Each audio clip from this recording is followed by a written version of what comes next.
¿Alguna vez has sentido que el peso de tu pasado es una armadura demasiado pesada para seguir caminando? ¿Que tus errores no son solo manchas en tu historial, sino la definición misma de quién eres? Te miras al espejo y la persona que te devuelve la mirada es un extraño, forjado por decisiones que desearías poder borrar. Este sentimiento, esta crisis de identidad, no es nueva. Es una batalla tan antigua como la humanidad misma, y nos lleva a plantearnos las preguntas más profundas que un ser humano puede hacerse. ¿Es posible un borrón y cuenta nueva? ¿Una verdadera reinvención del alma? ¿Cómo puede la persona que fuimos ayer no dictar la persona que podemos ser mañana? ¿Qué se necesita para que una persona, consumida por el odio y el fanatismo, se convierta en el mayor exponente del amor y la gracia? Y más importante aún, ¿puede ese mismo milagro ocurrir en mi vida? ¿Aquí y ahora? Hoy no vamos a contar una simple historia. Vamos a emprender un viaje al epicentro de la transformación humana. Seguiremos los pasos de un hombre llamado Saulo, el perseguidor más temido de su tiempo, en su viaje a una ciudad llamada Damasco. Pero este no era un viaje geográfico, era un viaje al fondo de su alma.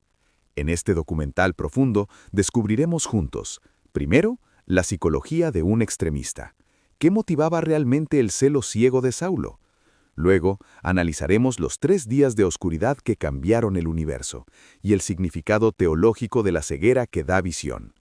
Después, conoceremos al héroe anónimo de esta historia, Ananías, y la lección sobre la obediencia frente al miedo. Nos sumergiremos en el verdadero poder del bautismo, más allá del ritual, como un acto de muerte y renacimiento. Y finalmente, te revelaré cómo la experiencia de Saulo en Damasco no es solo un relato histórico, sino un mapa divino para tu propia transformación personal. Un manual para dejar atrás al viejo tú y abrazar el propósito para el que fuiste creado. Quédate conmigo, porque lo que sucedió en esa polvorienta ciudad de Damasco tiene el poder de redefinir todo lo que crees saber sobre el cambio, la gracia y el poder de un nuevo comienzo. Esto es una gota de inspiración. Para entender la luz que Pablo encontró, primero debemos comprender la profunda oscuridad en la que Saulo vivía. No era la oscuridad de la ignorancia, sino la más peligrosa de todas, la oscuridad de una certeza equivocada. Saulo de Tarso no era un villano de caricatura, era un hombre brillante, un fariseo de fariseos, educado bajo el más grande maestro de su tiempo, Gamaliel. Conocía la ley de Moisés al detalle. Su celo, su celos en griego, era una pasión abrasadora por Dios. Él creía, con cada fibra de su ser, que estaba haciendo la voluntad de Dios al erradicar lo que consideraba una peligrosa herejía, el movimiento de los seguidores de Jesús, a quienes llamaban los del camino. Su violencia no nacía del odio puro, sino de un amor distorsionado, un amor a la tradición, a la ley, a la pureza de su fe, que se había convertido en un ídolo. Él no veía a los cristianos como personas, los veía como un cáncer que amenazaba el cuerpo de Israel. Es por eso que lo encontramos en el capítulo 9 del libro de los Hechos, respirando aún amenazas y muerte contra los discípulos del Señor. No estaba satisfecho con la persecución en Judea, quería más.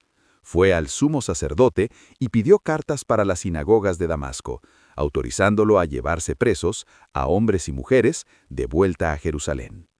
Pensemos en esto por un momento. Damasco estaba a más de 240 kilómetros de Jerusalén, un viaje de casi una semana a pie o en burro. Esto no fue un impulso de ira, fue una campaña calculada, metódica y llena de una justicia autoimpuesta. Saulo era la encarnación de la convicción humana sin la guía de la compasión divina. Y aquí yace la primera lección para nosotros. ¿Cuántas veces en nuestras vidas, en nuestras familias, en nuestros trabajos, hemos actuado con una certeza absoluta, convencidos de nuestra propia rectitud solo para herir a otros en el proceso? El fervor sin amor es fanatismo. La verdad sin gracia es crueldad. Saulo estaba a punto de aprender que se puede estar sinceramente equivocado y que la luz de Dios a menudo llega de la manera más cegadora posible. Pero Saulo no sabía que mientras él marchaba a Damasco para ejecutar su plan, Dios marchaba hacia él para ejecutar el suyo, un plan mucho más grande y misericordioso de lo que jamás podría haber imaginado. El sol del mediodía en el desierto sirio es implacable. Es una luz blanca y dura que borra los colores y hace que el aire vibre. Pero la luz que Saulo y sus hombres estaban a punto de ver no era de este mundo. El texto bíblico dice que, repentinamente, le rodeó un resplandor de luz del cielo. Esta no era simple luz, era la Kabod de Dios, la gloria Shekinah, la misma presencia manifestada que guió a Israel en el desierto. Era una luz que no solo iluminaba, sino que exponía. En un instante, toda la justicia propia de Saulo, todo su celo, toda su teología se hizo asizas ante la abrumadora santidad de Cristo resucitado. Y entonces una voz que no solo escuchó con sus oídos, sino con su alma. Saulo, Saulo, ¿por qué me persigues? Analicemos la profundidad teológica de esta pregunta. Jesús no dice, ¿por qué persigues a mis seguidores? No dice, ¿por qué atacas a mi iglesia? Él dice, ¿por qué me persigues a mí? En esta frase se revela una de las verdades más profundas del cristianismo, la unión mística entre Cristo y su iglesia. Herir a uno de sus pequeños es herirlo a él. La iglesia no es una organización que él fundó, es un organismo del cual él es la cabeza. Saulo creía que estaba defendiendo a Dios y en ese mismo acto estaba atacando a Dios encarnado. La respuesta de Saulo es la de un hombre cuyo universo entero se ha derrumbado. ¿Quién eres, Señor? La palabra que usa aquí, Kyrios, en griego, puede significar Señor o amo, pero en el contexto judío era un término cargado de divinidad. Saulo, el fariseo, sabía exactamente a quién se podría dirigir de esa manera. Y la respuesta lo confirma. Yo soy Jesús, a quien tú persigues. En ese momento, Saulo queda ciego, pero es una ceguera paradójica. Pierde su vista física para, por primera vez, empezar a ver espiritualmente. Dios a menudo tiene que despojarnos de nuestras fortalezas autopercibidas para mostrarnos nuestra verdadera dependencia de Él.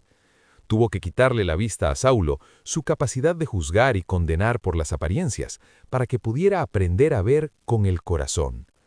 Sus compañeros lo levantan.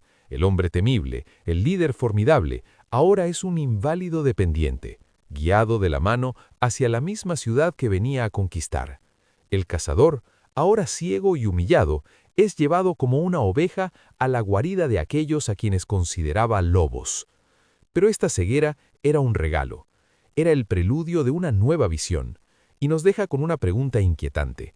¿En qué áreas de nuestra vida estamos ciegos por nuestra propia luz, por nuestra propia certeza? ¿Qué necesita Dios derribar en nosotros para que finalmente podamos ver? Lo llevaron a Damasco, a una casa en la calle llamada Derecha, y allí permaneció durante 3 días. 3 días sin ver, 3 días sin comer ni beber. No podemos subestimar la importancia de este período. Estos no fueron simplemente 3 días de recuperación. Fueron 3 días de muerte y sepultura. El número 3 resuena a lo largo de toda la Escritura. Jonás estuvo 3 días en el vientre del gran pez, y más importante, Jesús estuvo 3 días en la tumba antes de su resurrección. Saulo estaba en su propia tumba, la tumba de su orgullo, de su identidad, de todo lo que creía ser. En el silencio y la oscuridad, fue forzado a confrontar el abismo de su propio ser. Imagina la tormenta en su mente, cada rostro de los cristianos que había arrastrado, cada grito de las familias que había separado, la imagen de Esteban orando por sus verdugos mientras las piedras lo aplastaban. Todo debe haber vuelto a él no como trofeos de su celo, sino como acusaciones de su monstruosidad. La oscuridad externa era un reflejo de su vacío interno. El ayuno no era solo un acto de penitencia, era una declaración de que el pan terrenal ya no podía sustentarlo. Su única hambre, su única sed, era por la verdad que acababa de encontrarlo de una manera tan violenta y misericordiosa. Esa habitación en Damasco fue el quirófano del alma para Saulo. Dios estaba realizando una cirugía a corazón abierto. Estaba extirpando el cáncer del legalismo, el orgullo y el odio, y preparándolo para un trasplante de corazón, un corazón nuevo, lleno de gracia y movido por el amor del mismo Cristo que él había perseguido. Estos 3 días nos enseñan que la verdadera transformación rara vez es instantánea. A menudo requiere un período de desierto, de silencio, de despojamiento, un tiempo en el que debemos dejar morir lo que fuimos para que puedan hacer lo que estamos llamados a hacer. Es en la oscuridad donde nuestros ojos se ajustan para ver una nueva luz. Y mientras Saulo oraba en su ceguera, Dios ya estaba preparando al hombre que sería el improbable instrumento de su sanación. Pero ¿cómo le pides a un hombre que vaya a sanar a su potencial asesino? La respuesta a esa pregunta revelará el verdadero significado de la fe en acción. En la gran narrativa de la redención, Dios rara vez actúa solo. Usa personas ordinarias, a menudo temerosas, para llevar a cabo sus planes extraordinarios.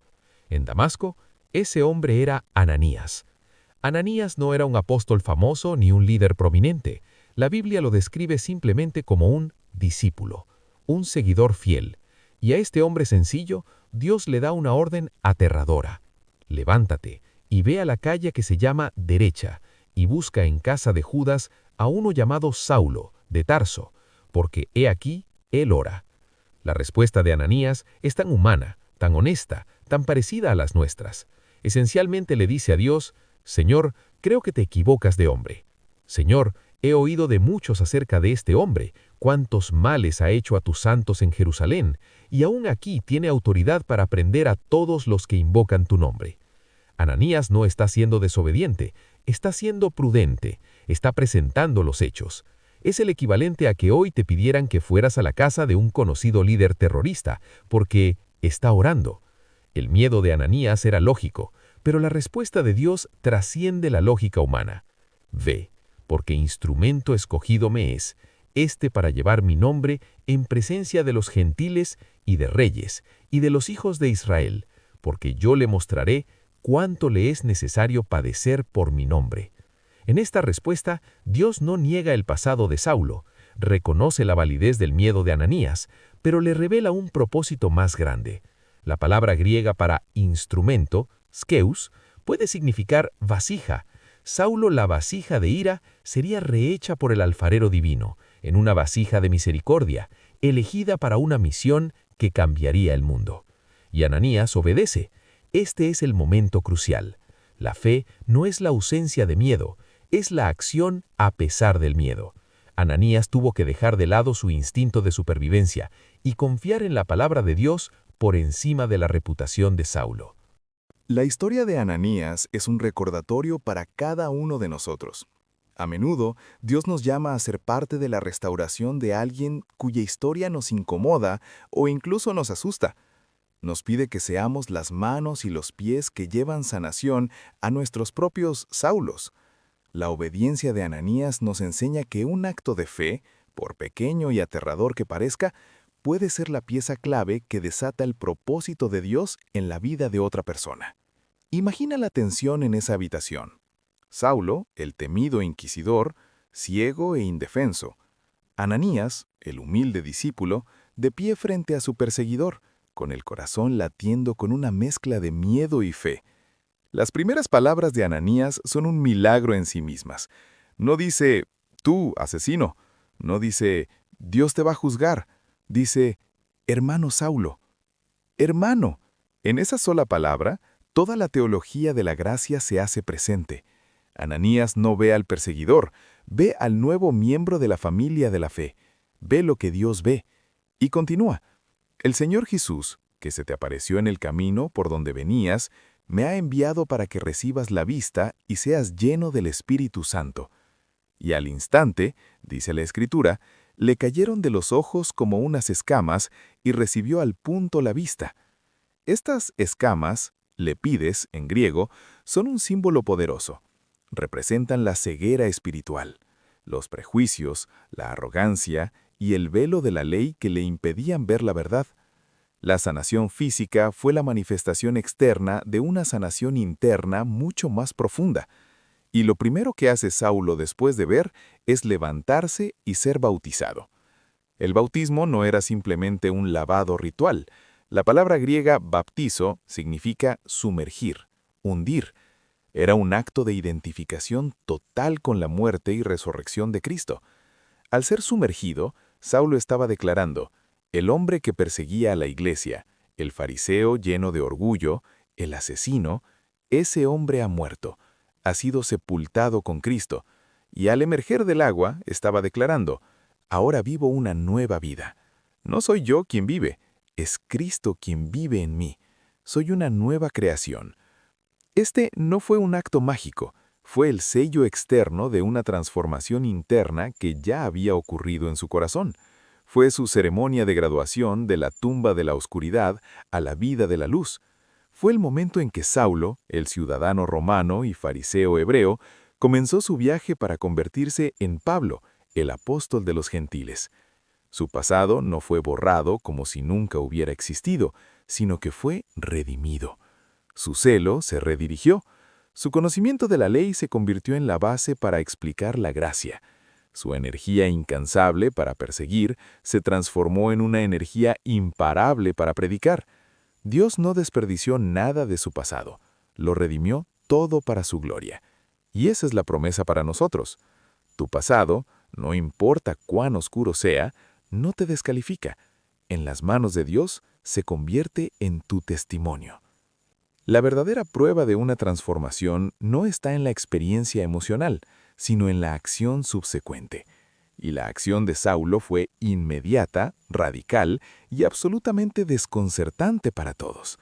Después de comer y recuperar sus fuerzas, el texto dice que enseguida predicaba a Cristo en las sinagogas, diciendo que éste era el Hijo de Dios. Enseguida. No se tomó un año sabático para procesar, no fue a un seminario durante 3 años. El fuego del Espíritu Santo que acababa de recibir era tan intenso que no podía contenerlo. Imagina el shock, la confusión. La gente se miraba unos a otros, susurrando, ¿no es este el que asolaba en Jerusalén a los que invocaban este nombre? Y a eso vino acá, para llevarlos presos. Esto era impensable. Era como si el lobo más feroz hubiera entrado en el redil, no para devorar a las ovejas, sino para proclamar que el pastor era bueno. La presencia misma de Saulo en la sinagoga, predicando a Jesús, era un milagro andando. Era la evidencia irrefutable del poder del Evangelio resucitado. Su mensaje era simple y poderoso. Jesús es el Hijo de Dios. El mismo Jesús que él había negado, ahora lo proclamaba como Señor. Su conocimiento enciclopédico de las escrituras hebreas se convirtió en su arma más poderosa. Demostraba a los judíos, usando sus propias profecías, que Jesús era el Mesías esperado. El texto dice que confundía a los judíos que moraban en Damasco. Saulo era ese hacker. Conocía cada argumento, cada objeción, cada punto de la teología judía, y ahora todo ese arsenal intelectual estaba al servicio de Cristo. Su transformación no lo hizo menos inteligente ni menos apasionado, lo hizo más enfocado. Su celo ya no era para la letra de la ley que mata, sino para el espíritu de la gracia que da vida. La paradoja de Damasco es una lección eterna. Dios no solo cambia corazones, cambia misiones. Él toma nuestras mayores habilidades, incluso aquellas que usamos para el mal, y las consagra para un propósito divino. Tu mayor debilidad, tu mayor error, en las manos de Dios se convierte en tu testimonio. Pero la luz atrae oposición. Cuando una vida es radicalmente transformada, amenaza el status quo. El nuevo propósito de Saulo no tardó en encontrar una resistencia mortal. Los mismos líderes judíos que le habían dado las cartas para arrestar a los cristianos, ahora conspiraban para matarlo a él. El perseguidor se había convertido en el perseguido. Se encontró en la misma posición de los que había cazado. Este fue el comienzo del cumplimiento de la profecía de Dios a Ananías. Yo le mostraré cuánto le es necesario padecer por mi nombre. El camino con Cristo no es una exención del sufrimiento. A menudo es una invitación a sufrirlo por una causa mayor. Las puertas de Damasco, que debían ser su entrada triunfal como inquisidor, ahora eran una trampa mortal. Pero los nuevos hermanos de Saulo, aquellos a quienes había venido a destruir, ahora arriesgaban sus vidas para salvarlo. El hombre que llegó a Damasco con la autoridad de Roma y el Sanedrín, ahora escapaba como un fugitivo, descolgado por un muro en un canasto. ¡Qué imagen de humildad! Dios tuvo que derribar al orgulloso fariseo no solo espiritualmente en el camino, sino también físicamente en su huida. Esta huida nos enseña una verdad final y crucial. La nueva vida en Cristo no nos hace invulnerables, nos hace dependientes. Dependientes de Dios y dependientes de la comunidad de fe. Saulo no pudo salvarse a sí mismo, necesitó a sus hermanos. El viaje de Damasco comienza con un hombre cayendo de un caballo en un acto de orgullo destrozado, y termina con ese mismo hombre siendo bajado en un canasto, en un acto de humildad necesaria. Y en ese descenso comenzó su verdadero ascenso como el apóstol más grande que el mundo haya conocido. La historia de Saulo en Damasco no es solo un fascinante relato de conversión, es el modelo de Dios para la transformación radical. Responde a nuestras preguntas iniciales. Sí, un borrón y cuenta nueva es posible, no porque olvidemos el pasado, sino porque la gracia de Dios lo redime. La persona que fuimos ayer no tiene por qué encarcelar a la persona que podemos ser mañana, porque el poder que resucitó a Cristo de entre los muertos está disponible para resucitarnos a una nueva vida. Vimos cómo el fervor ciego de Saulo fue confrontado por una luz cegadora, cómo 3 días de oscuridad prepararon su alma para una nueva visión, cómo la obediencia temerosa de un hombre común desató un milagro, y cómo un bautismo se convirtió en el funeral de su viejo yo y el nacimiento de su verdadero propósito. Quizás tú hoy te sientes en tu propio camino a Damasco, definido por tus errores, ciego a tu propósito, atrapado en una identidad que ya no quieres. La historia de Pablo te grita que no hay oscuridad tan profunda que la luz de Cristo no pueda penetrar. No hay pasado tan manchado que su gracia no pueda limpiar. No hay vida tan rota que su poder no pueda rehacer. Tu momento de caída del caballo puede ser un diagnóstico, la pérdida de un trabajo, una relación rota o simplemente ese momento de silenciosa desesperación en un auto bajo la lluvia. Es en ese suelo de humildad donde la voz de Dios se escucha más claramente. La pregunta no es si Dios puede transformarte. La pregunta es si, como Saulo, estás dispuesto a ser derribado. Si, como Ananías, estás dispuesto a obedecer. Y si, como Pablo, estás dispuesto a levantarte, ser bautizado en un nuevo propósito y proclamar la verdad que te ha hecho libre, sin importar el costo. Recuerda siempre esto. Dios no te llama a ser una mejor versión de tu antiguo yo, te llama a morir a tu antiguo yo, para que Él pueda resucitar en ti a alguien completamente nuevo. Padre Celestial, así como transformaste a Saulo en Pablo, te pedimos que sigas obrando en nuestras vidas, que tu Espíritu nos capacite para abrazar nuestro propósito y ser valientes testigos de tu amor, comenzando de nuevo cada día bajo tu gracia. Amén.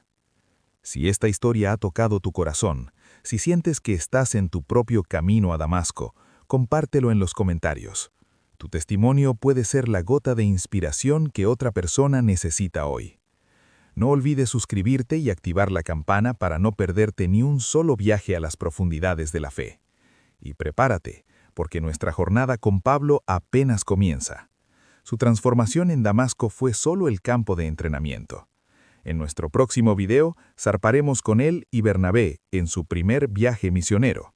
Descubriremos cómo este experseguidor enfrentó magos, fue apedreado y dejado por muerto, y plantó las primeras iglesias en territorio hostil, desatando una revolución espiritual que llegaría hasta los confines de la tierra. No te lo puedes perder.